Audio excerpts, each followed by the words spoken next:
లోకేష్ ఫార్ములాతో కవిత రాజకీయం. రాజకీయాల్లో బలం ఎంత అన్నది ముఖ్యం కాదు. ఆ బలాన్ని ఎంత బలంగా ప్రత్యర్థిని కొట్టడానికి ఉపయోగించుకుంటున్నాము అన్నదే సక్సెస్ ఫార్ములా. రాజకీయాల్లో సక్సెస్ ఫార్ములా ఉంటుంది, ఓ ఫార్మాటు ఉంటుంది.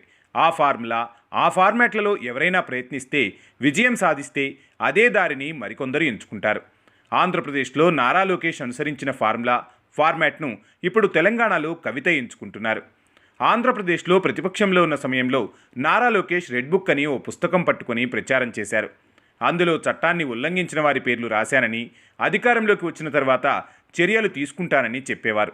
చర్యలు తీసుకోరేమో అన్న డౌట్ వద్దని, చంద్రబాబు మంచివారే కానీ తాను మాత్రం మూర్ఖుండని చెప్పేవారు. ఈ మాటలు క్యాడర్ మనసులోకి బలంగా వెళ్ళిపోయాయి. ఆయన ఇమేజ్ కూడా అమాంతం పెరిగింది, విజయం కూడా లభించింది. ఇప్పుడు తెలంగాణలో కల్వకుంట్ల కవిత కూడా ఇలాంటి వ్యాఖ్యలే చేస్తున్నారు, ఇలాంటి రాజకీయమే చేస్తున్నారు. కవిత తమ పార్టీ రంగైన పింక్ బుక్ పేరుతో రాజకీయం చేస్తున్నారు.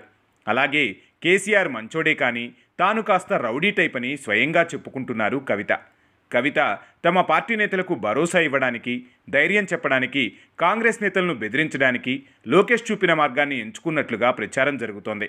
కవిత ప్రకటన ఇప్పుడు వైరల్గా మారింది.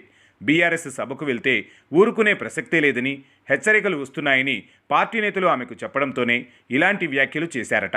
గతంలో లోకేష్ కూడా ఇలాంటి వ్యాఖ్యలే చేశారని కొంతమంది ఇప్పుడు గుర్తు చేసుకుంటున్నారు.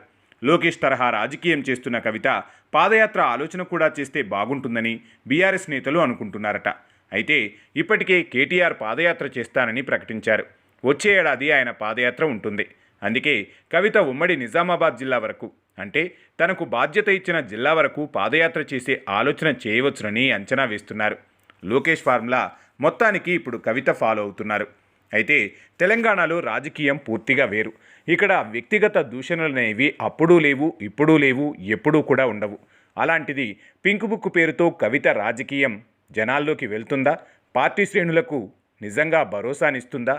చూడాలి మరి.